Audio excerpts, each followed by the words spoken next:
Hi again, everyone. I'm Ollie Matthews. This is the Narcissistic Resistance. And this Resistance video is a sponsored video sponsored by Lewis for Rapunzel. And here's her story. Hi, Ollie.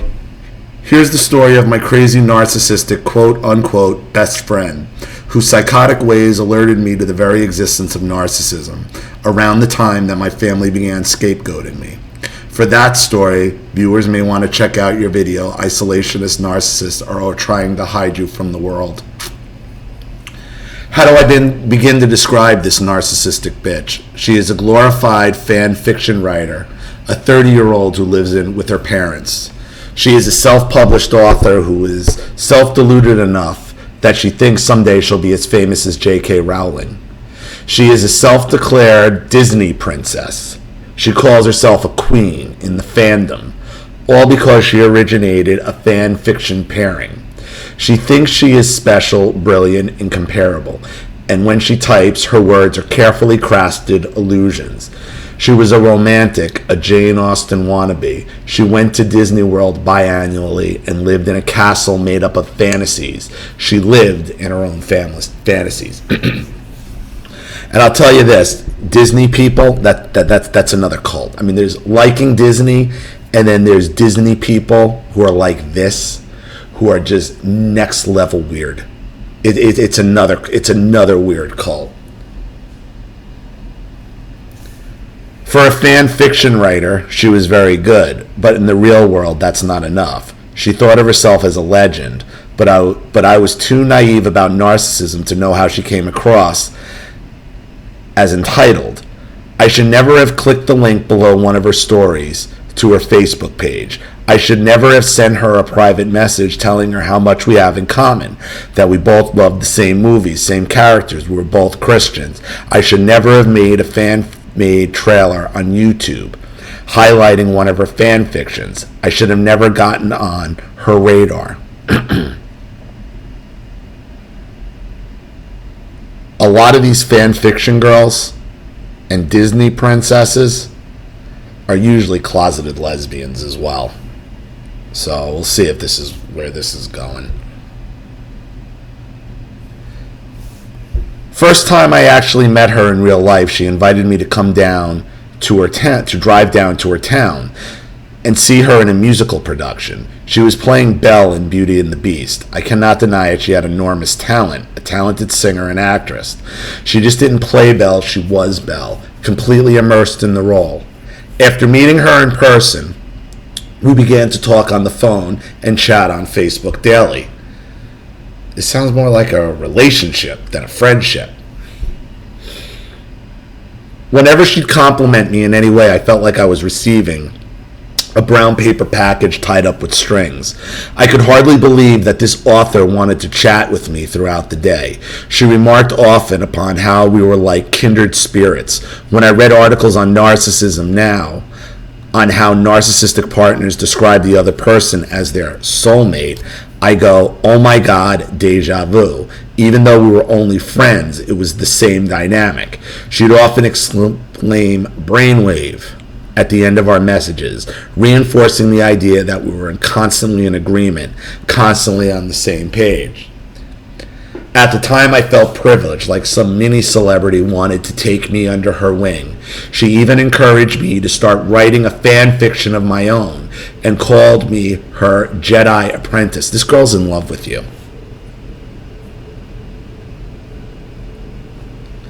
Even though we were long-distance friends, it didn't feel unnatural to me.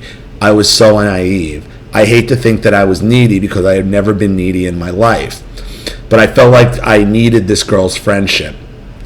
When she began to call us best friends, she had me hooked. You see, I never had a best friend, and to me, I felt like it was about time a friend appreciated me on such a deep level. Before I go any further, I should mention one thing that should have been a huge red flag early on, and that was her obsession with a certain young man in her life. He played the Beast opposite her Belle in Beauty and the Beast. She was 30 years old, he was my age, a ripe young age of 22. Oh God. Talented, dark, boyish, handsome. surprised he's not gay. At the stage door, when I met both of them for the first time, it was obvious to me the moment he opened his mouth that he was gay.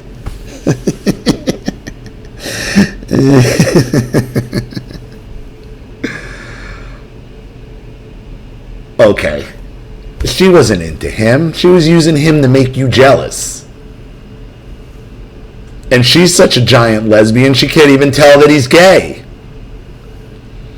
About half the guys in the musical theater are, and that's fine. I wonder if, by now, you can tell where this is going, since you're pretty good at predicting these kinds of things. Yes, she was obsessed with this gay guy, whom she believed was her soulmate. No, she was using him to try to get you make you jealous. She wasn't obsessed with him, she was obsessed with you. You heard right, she's convinced that despite his obvious preference for men, that somehow, someday, somewhere, she was going to convert him. And I mean that literally. Like me, she is a Christian. But unlike me, she had it in her head that it was her job to change people, that she had the power to do so with enough prayer, love, and influence. When she told me that she was in love with him, I thought that she was exaggerating, kidding, fantasizing like girls in theater do. When you start next to someone in a play, you often become attached to them. It takes several months to break that emotional tie to that person. That's the power of theater, but this was different. This obsession lasted long after she finished the show. She was resolute, no, desperate in befriending him and being around him as much as she could be to make you jealous. To make you jealous. You thought she was exaggerating because you didn't buy what she was saying, because she was overselling it, trying to convince you. I should have told her you're crazy and cut her off at that point, but silly, younger, codependent me, I was her soundboard, her confidant, and I didn't want to burst her bubble or upset her in any way. I told her I'd pray for her, and in my mind, I sort of pitied her, that she could have such strong feelings for this man who could never be hers. I did not realize at that time that her affections for him were not Victorian or romantic in any way. They were a death grip, a chokehold. She was never going to let him go. In fact, she told me those words once. I'm never, ever, ever going to leave him. I swear until the day I die, I'm going to be in his life. In retrospect, it's totally terrifying. But she wasn't saying that for his benefit. She was saying it for your benefit. I promise you this. I promise you this. I know these type of girls.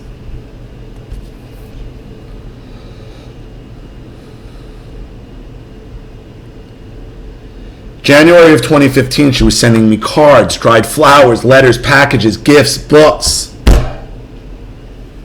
You were the target, not him. He was the tool. You're the target. It was like a Victorian pen pal sent from heaven. My narcissistic mother even remarked how ethereal this friend seemed to be. Ethereal this friend seemed to be. Like someone out of a fairy tale novel. My best friend status secured, my friend called me one day to invite me to come with her to Disney World for her 30th birthday.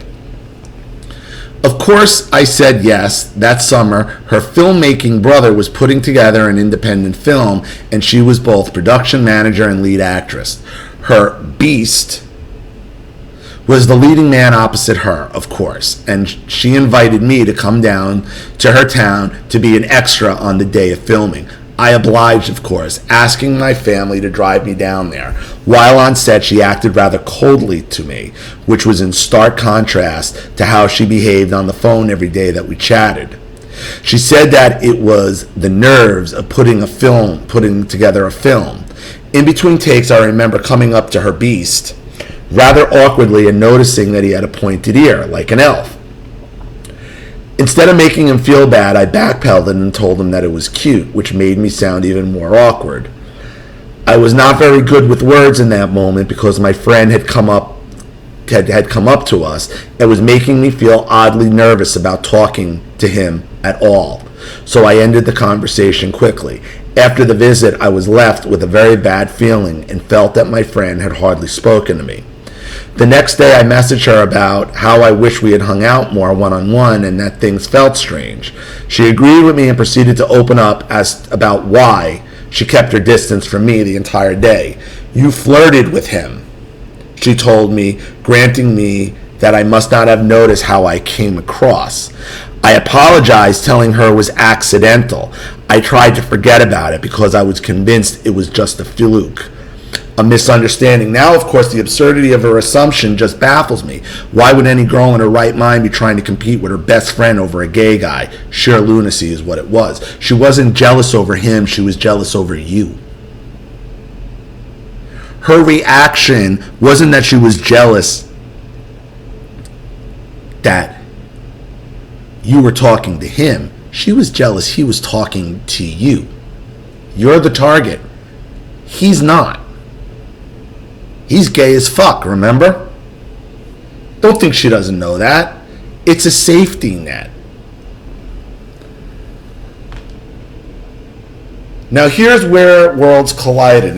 In summer 2015 is when my world began to crumble. My parents began to scapegoat me. I couldn't articulate what was happening to me. All I knew was that I needed help once things started to get ugly. Naturally, my friend became my soundboard. She really did listen and provide a lot of advice, even if it was a bit callous to my parents. She'd often encourage me to spite them, and I had no intention of doing anything that my parents could later use as ammunition against me. I had enough sense then to know that I needed to act carefully, wisely, and above reproach so that I could look back and say I never did anything that went against my conscience. She's the one who encouraged me to stand up to him, encouraged me to speak up, to not be afraid of them, to buy a car of my own, that I could come down to her state and see her. I'd spend hours on the phone with her, and it felt like she had held my hand through it. My narcissistic mother began to call my friend a witch and accused her of casting a spell on me and pulling away from the family. According to my family, I didn't have enough nerve to stand up to them on my own. I must have been influenced by somebody. And how many times? Normally, that role is reserved for the boyfriend, girlfriend, or spouse. That's the role she was undertaking.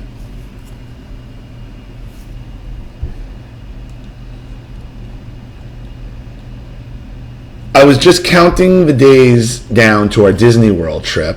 At the same time, my prepping family was counting down the days for the shit to hit the fan, for the end of the world as we know it. The day the prophecy pointed to was a few days after the Disney World trip. I couldn't wait to get away from my family to clear my head. I hoped that I could be away a while. While they did the majority of the prepping work. A week before the Disney trip, I bought my first car, just as my friend encouraged me to do, so I could drive down on my own. My parents had given me such a hard time about it, and it was honestly pretty miraculous that I found one in time so that they couldn't dictate what I could or couldn't do with their car. This one was mine and with my name on the title, so I can drive anywhere I pleased. At that time, I still didn't know what was happening to me. I was about to jump out of the frying pan into the fire. I drove 5 hours and arrived at my friend's house, and things felt weird as soon as I got there. The trip consisted of her and her parents' brother and 3 friends, including me. Oh, did I mention that she invited him to come on the trip with us? Oh yes, she invited her beast to come on the trip, even though, let's be real, he was not her closest friend. Truth was, she had paid for all his expenses with her own money. Especially, she paid him for his company, and he had initially been hesitant in going. I don't blame him. The entire trip, the two of them were practically a couple, sat next to each other everywhere, whispering in each other's ears, making jokes, laughing, and walking side by side. He was innocent as far as I could tell, but she hovered over him like a vulture. The Disney trip lasted 5 days, and from day one, she wouldn't sit next to anyone else on any of the rides. We went into a Marvel store where all of her favorite fictional characters were housed, and instead of making it a special time for her and I, she feigned absolute ignorance on the topic of comic book characters and listened as her buddy, the Beast, opened up an encyclopedia on Marvel heroes and began to explain to her who he thought these characters were. Here she was, the expert on all things Marvel, listening to a boy who was no expert on the topic, as if she knew nothing about the topic at hand. I stood afar, realizing that she was manipulatively trying to make him, the man, feel good by having him explain things to her. I tried to understand her as she did these things, but simultaneously felt like a stab to the heart every time she ignored me, and in all the places she had promised me we would share all these magical moments in. She's doing it to make you jealous. She's doing it to make you jealous. As the third day dawned on the trip, I decided I was going to talk to her. Her stonewalling was coming personal, and I tried to be understanding up until that point. I knew she wanted to have special moments with her Beast, but ignoring me completely was becoming distressing. I won't even get into her other gal friend, who was simply intolerable the whole trip. But the truth is that none of us were my friend's true friends. My friend had no true friends, only pen pals or gay guy friends who she was creepily obsessed with. Anyways, on the dawn of the third day, I managed to snag my friend while she was taking a walk in the early morning at our resort. We talked on a footbridge overlooking a pond. Walking on eggshells, I asked her if there was anything wrong and if everything was all right between us, already willing to take the blame. But she dismissed anything I mentioned and told me she was just tired and that her other friend was making things stressful and that her and Beast always put her nerves at ease and that everything was fine between us. So she's putting the competition down between you and him. She's talking to you like a boyfriend or a spouse, a disinterested spouse or couple would talk to each other. You don't see this? Shrugging, I went on the rest of the day, hoping things would get better, knowing I did what she had often encouraged me to do if she ever seemed standoffish. Come to her and ask her if I'm doing okay. I am face palming now in retrospect. By the end of the day, it became clear that nothing was changing. My friend wanted to spend every single magical moment with her gay friend, and she was going to treat me like a stranger. She never walked beside me. She let me walk behind the two of them, and her other friend was always missing, going off and doing her own thing. Her family seemed invisible too. We were at Epcot circling the lake, and I had tears in my eyes after the fireworks were over, because I realized no one would give a damn if I just disappeared. I had spent all this money and come all this way for nothing. The trip was getting ruined, and I had this sinking feeling in my stomach that this was the beginning of the end. The last day we were in Fantasyland, it was close to Halloween, and I knew it was my last chance to spend any quality time with my friend. Either way, I was determined to have a good time despite my friend's immaturity. In the afternoon, we got in a very long line for a roller coaster, and while waiting in line, my friend began to hum softly to herself. The tune was old-fashioned, lilting and smooth. I asked her where it was from. Her eyes flashed, and she told me it was one of her favorites, the Tennessee Waltz. The lyrics told of a young lady who danced with her sweetheart until she introduced him to her old friend on the dance floor, and that's when she lost her man, to her friend. They were dancing the old Tennessee Waltz. Her word chilled me. I didn't know what she was implying. Once again, that I was stealing her man from her. It was insane. I tried to ignore it. I didn't know if I was going crazy or what, which is what the narcissist always attempts to do. Make it look like you're the one that's crazy, when they're when they're clearly the ones that are wrong in the head.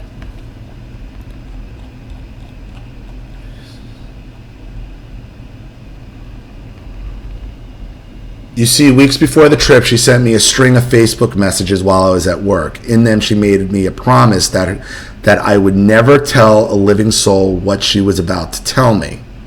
I swore. She proceeded to tell me an idea she had for a novel that she was compelled to write, even though she told me she would never publish it. Why, I asked her. Because, she told me, it's not an allegory. It's clearly about him and I, and in it we have sex. She began to describe the story in Victorian times of a young woman who marries her friend, a gay man, to cover up his secret identity, which was a crime at that time in England.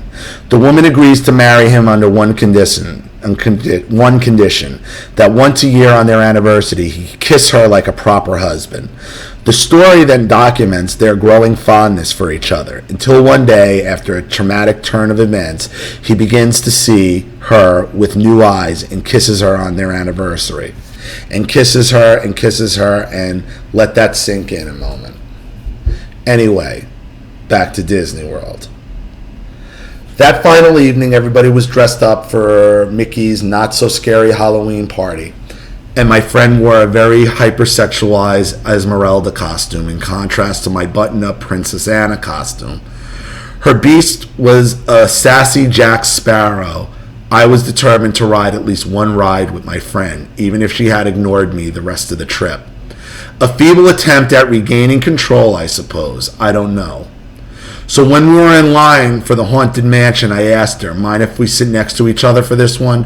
Sure, she said. I remember her grabbing me by the wrist when it got crowded and pulling me through the crowd. At the time, her touch felt like reassurance. Now it just makes me shudder that she was controlling and patronizing. Frustrated by my naivete, we rode the ride together, but you could cut the tension in the air with a knife. It wasn't like I had imagined anything would turn out, obviously. At least I got the last say.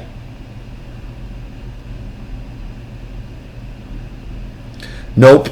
After the fireworks, she was adamant that we go find her parents, who had separated from the group earlier that evening. My parents haven't ridden the Haunted Mansion ride. We have to go get them so they can have their turn. How thoughtful, I thought at first. Think again. When we got in line for the Haunted Mansion the second time, she stood next to her beast and sat next to him, the way she wanted to all along. Yep, the narcissist tries to get the final word.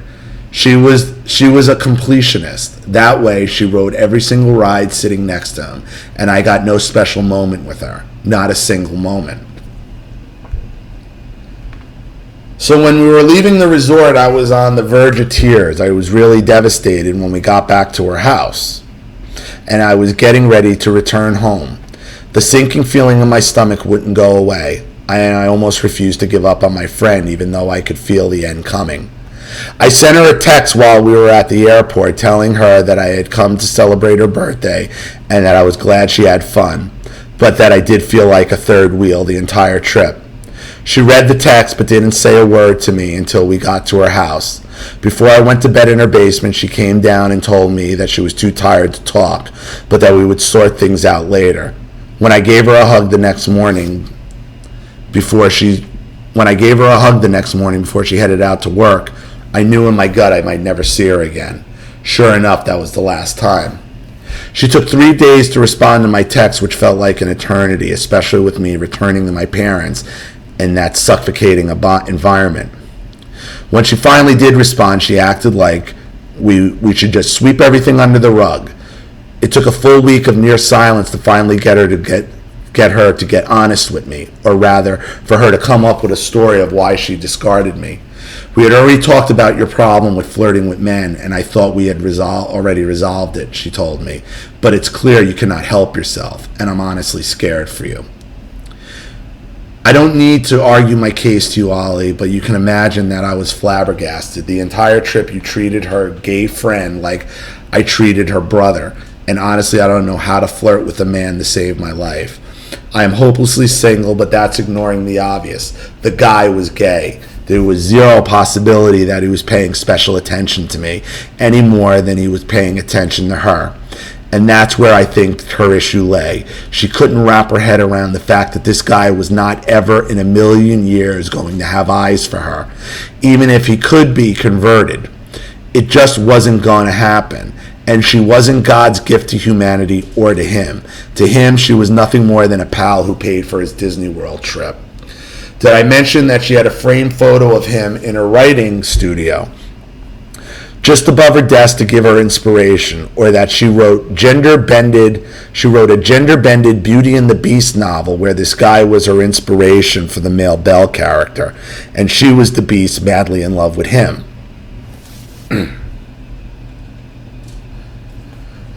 I swear this friend saw herself in the princess of her tale. Saw herself as the princess of her tale. She saw herself as God, just like you observed, Ollie. Whenever she prayed that this young man would convert to Christianity and miraculously have heterosexual desires, she was essentially believing that God was her puppet. She felt entitled to God's services and God's favor. She felt like God's special messenger, God's special disciple. And it was impossible to argue theology with her. According to her, she knew more about the Bible than anyone she knew because she went to a Christian school and took 2 years of Bible study, equivalent to a pastoral education. In her mind, she knew God's will unequivocally. In her mind, she was the star and everyone else were the extras, the ensemble, the audience. She could be the only princess on that stage, and if I enter the picture like her author self, she could write me out of her story without batting an eye. Her world was a story, and she was the author. She was God. Here's an excerpt from her discard email that she sent to me. You mentioned that your world has begun revolving around me, and I think that's your main problem, and that's my fault. I made it so that you relied on me for pretty much every move that you made during your family crisis. People don't communicate in person the same way they do via technology. I also realized you've kind of elevated me to the level of Disney princess, Jedi master, Ice Queen, Jane Austen. This is also fairly expected since you've seen me twice on stage in starring roles and once in a movie, and I've written so much. I mean, you came to know me through your passion for my fan fiction. Hence, I might be a little bit of an illusion. In fact, I'm certain I am. To put it plainly, I just can't be elevated to that height and importance in your life. I'm happy to be a long-distance friend, but I'm afraid that realistically I'm no good as an intimate. She's breaking up with you. She's breaking up with you. This girl has real feelings for you. And she's chasing the gay guy because she knows it's never going to go anywhere. This girl's a lesbian. And to be honest with you, I'm questioning whether you have feelings for her like that as well. Not that it's a bad thing, but I'm telling you this is what's going on. I can't be relied upon as a guru or a superhero with constant communication with you 24/7.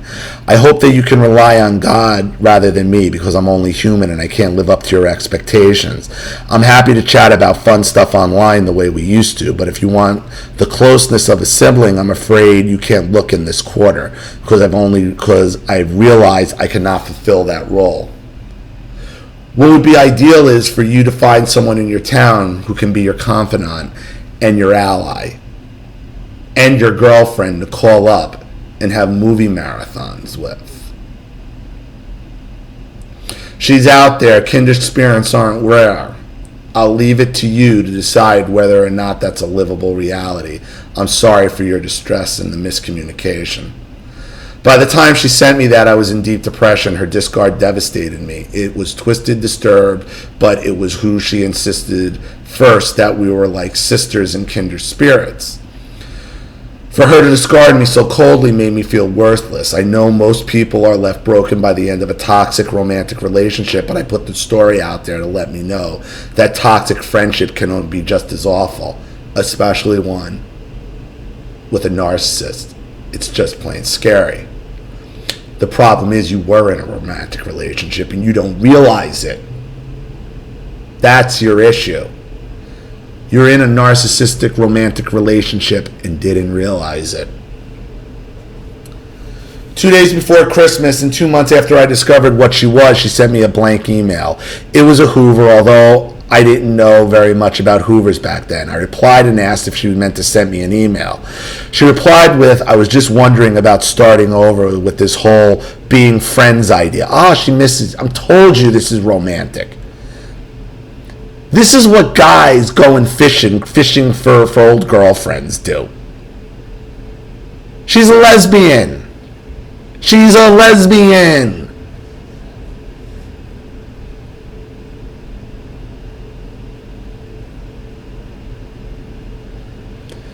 I was just wondering, starting over with this whole idea of being friends idea, fresh with both equals and real. What do you think? Ironically, it would be a year later that my narcissistic mother would try to approach me in a very similar manner, a few days before Christmas. Narcissists love to gaslight you and bait you during the most wonderful time of the year, don't they?